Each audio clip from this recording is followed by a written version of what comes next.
Dino, Lackey.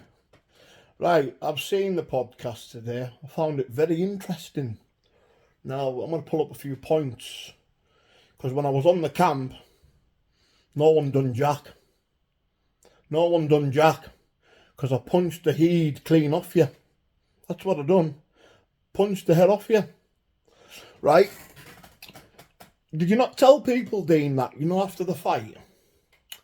Swear this on your family you never came in the room with me on our own and told me you didn't believe any of it was true. Tell me I'm lying. Now you're going back to all the wronging me off again. But you're not going to get a fight out of me. I actually considered it. But then I found out the other day Douglas Doherty battered you and took your phone off you. I bet you've not told the public that, have you? Aye. So I'm telling everybody now. He was jogging through Bolton. Douglas Doherty jumped out the car and laid into him. He ran off and left his phone. But that's nothing to do with me. I'm nothing to do with Douglas, anybody like that. I'm just stating facts. Why am I going to fight a man that can't even fight? I'm not even going to waste my time, and I've got bigger fish to fry. Unless you're putting £10,000 in my back pocket, I do not want to know you. It's like, you can go on all the podcasts you want, and Decca, I want a rematch. Like, you can't fight, man.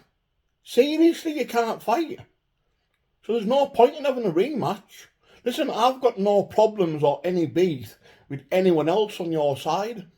It's just you. You're the one that seems to run your mouth constantly all the time. And look, I couldn't give a shit what anybody else says anyway. I'm not bothered about anybody.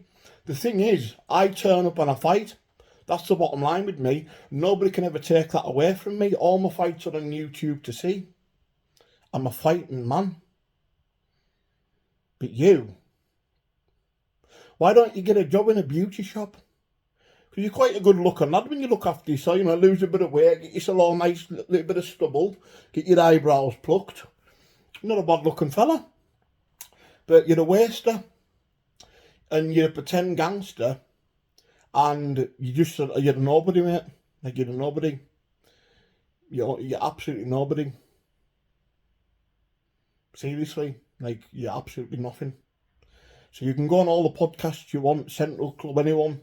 Doesn't bother me. You're not worth an absolute... Honest to God, I wouldn't waste 8 weeks getting fit to butch you in 3 minutes.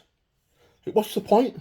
Unless you're putting 10 G's in my back pocket to make it worth my while, I'm not going to fight you. I'm officially retired. Unless someone comes to me and says, "Here, Decca, I'm going to give you this much just to make it worth my while." Because listen, I've proved myself. I've got nothing to prove to anybody. I'm an undefeated bare knuckle fighter. There's about 6 of my fights that have never even been put on YouTube when I was in the bare knuckle game through jealousy. I'm undefeated. Unbeaten. So, I've got nothing to prove. I'm 39 years of age now, and I can still have it with the best of them. But I'm retired. I don't know how many times I keep repeating myself, right? I'm not going to contradict myself to my family and say I'm going to fight someone. I've told my family I'm not fighting again. And I'm going to stand by that word unless somebody comes to me and puts a good large wallet in my back pocket. I'm not interested. That's all I've got to say. But yeah, when Douglas is kicking your bum, I've kicked your bum. What's the point, man? Like, honestly, why are you going to waste 8 weeks or 10 weeks training to get yourself hammered all over again, man? See, you're going to get yourself seriously hurt fighting real fighting men. Right? And whether you take this video as a negative, I'm not bothered, mate. Because I'm not getting involved in back and forths with Dean Lynch fraud. Because that's what you are. You're a nothing. You're not a gangster. Right? You're not a fighter. Right? You hang out at the back of people with backup, because that's all you've got. You're not see you on your own, you'd be a bully victim, because everybody would absolutely everybody would be after you, man. Honestly, But I couldn't give two shites, me. I'm not bothered. Because one day you might have to bump into me when you walk past me. We'll see what you do then. Do you know what I mean? But as far as I'm concerned, I'm officially retired. Unless you've got 10 grand to put in my back pocket, I ain't interested. Now go and make an innocent fool, you innocent bastard. Stop making a holy show of yourself, man.